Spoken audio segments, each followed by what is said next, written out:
Bismillahirrahmanirrahim. Assalamualaikum warahmatullahi wabarakatuh. Alhamdulillahi rabbil alamin. Bismillahi tawakkaltu ala Allah. La hawla wa la quwata illa billahil aliyil azim. Amma ba'du. Subhanaka la ilma lana illa ma'alamtana innaka antal alimul hakim. Rabbis shrah sadri wa yassir li amri wahlul 'uqdatam min lisani yafqahu qawli. Saudara-saudara, sahabat-sahabat kaum muslimin rahimakumullah. Alhamdulillah Allah masih memberikan kesempatan kepada kita bisa bertemu kembali dalam acara kajian pada saat sekarang ini. Mohon izin pada saudara-saudara, sahabat-sahabat di mana saja berada. Mudah-mudahan apa yang saya sampaikan ini ada guna dan manfaatnya bagi diri saya sendiri dan saudara-saudara, sahabat-sahabat kaum muslimin rahimakumullah. Bagaimana caranya di dalam mengisi kehidupan di alam dunia ini untuk memenuhi kebutuhan hidup agar diberi keberhasilan, tidak sampai mengalami kegagalan-kegagalan. Ada 5 yang harus kita perhatikan. Pertama, jangan sampai meninggalkan yang wajib. Sesibuk apapun di dalam berusaha memenuhi kebutuhan hidup, pertama-tama jangan sampai kita meninggalkan kewajiban kita, yaitu melaksanakan ibadah yang diperintahkan oleh Allah Subhanahu wa Ta'ala, terutama sholat wajib yang 5 waktu. Perlu juga kita ingat ketika kita berangkat melaksanakan aktivitas kegiatan di dalam berusaha, mulailah dengan berdoa memohon pertolongan serta perlindungannya kepada Allah Subhanahu wa Ta'ala, agar apa saja yang kita usahakan pada hari ini mendapatkan ridho dan pertolongan dari Allah Subhanahu wa Ta'ala. Dan yang kedua, jangan sampai menyakiti perasaan orang lain.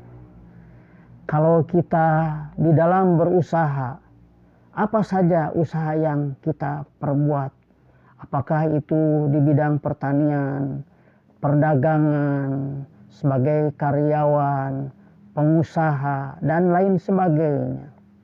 Jangan sampai tindakan-tindakan yang kita perbuat dalam melakukan aktivitas kegiatan berusaha memenuhi kebutuhan hidup itu menyakiti perasaan orang lain, tetapi usahakanlah untuk bisa menyenangkan hati orang lain, apalagi para pedagang, pengusaha, mempunyai akhlak yang baik, akhlakul karimah, akhlaknya baginda Rasulullah Shallallahu Alaihi Wasallam, di mana baginda Rasulullah Shallallahu Alaihi Wasallam mempunyai akhlakul karimah, akhlak yang baik, mengutamakan kebaikan-kebaikan di dalam melakukan aktivitas kegiatan usaha-usaha yang kita perbuat dalam mengisi kehidupan di alam dunia ini. Dan yang ketiga, niatkan usaha untuk diri sendiri dan keluarga yang menjadi tanggungan untuk menghidupi kebutuhan anak, istri, dan dari hasil yang diusahakan, perolehan rezeki yang diamanahkan oleh Allah, jangan lupa sisihkan untuk mengeluarkan zakat, untuk membersihkan dari perolehan rezeki yang diamanahkan oleh Allah Subhanahu wa Ta'ala, agar setiap perolehan rezeki yang kita usahakan itu tidak menjadikan azab laknat untuk kelangsungan hidup kita dan keluarga kita.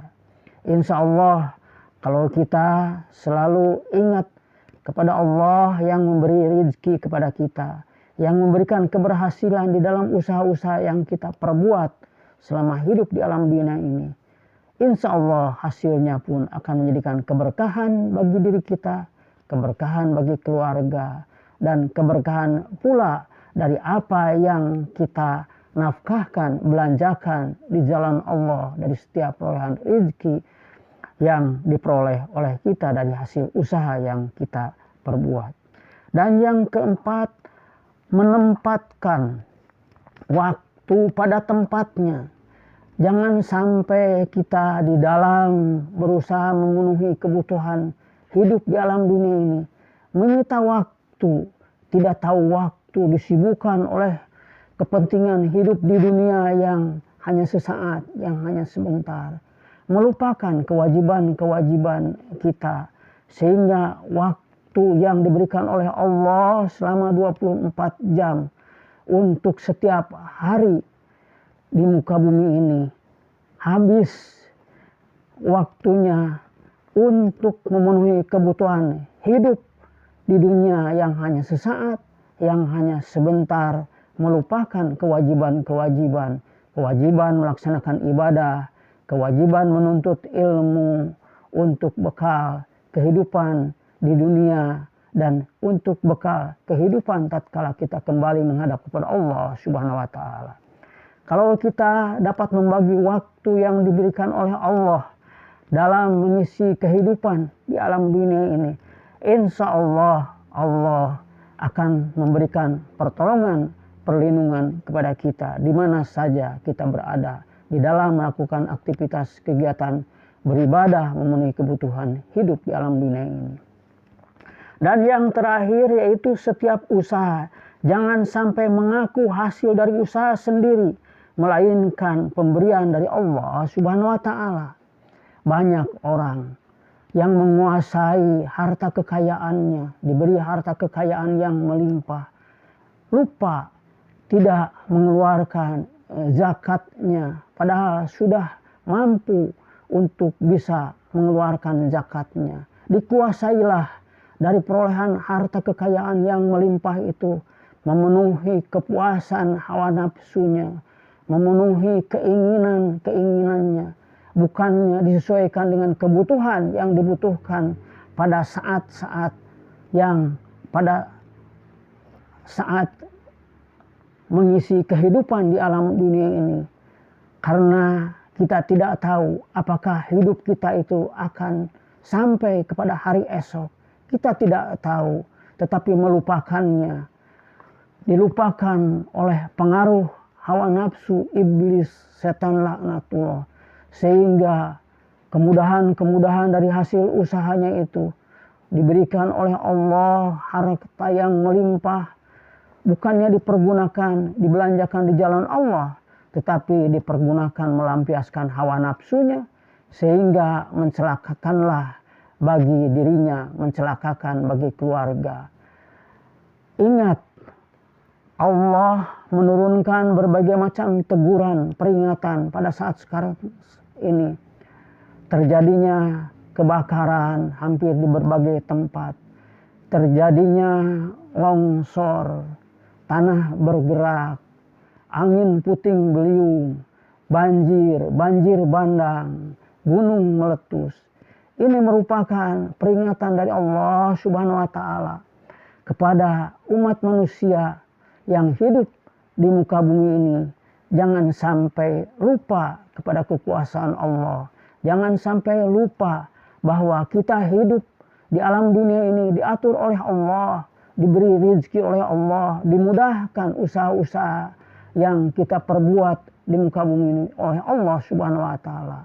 Tetapi tidak mensyukurinya, melupakannya, maka Allah melaknat dengan azab dari perbuatan yang diperbuat oleh manusia itu sendiri.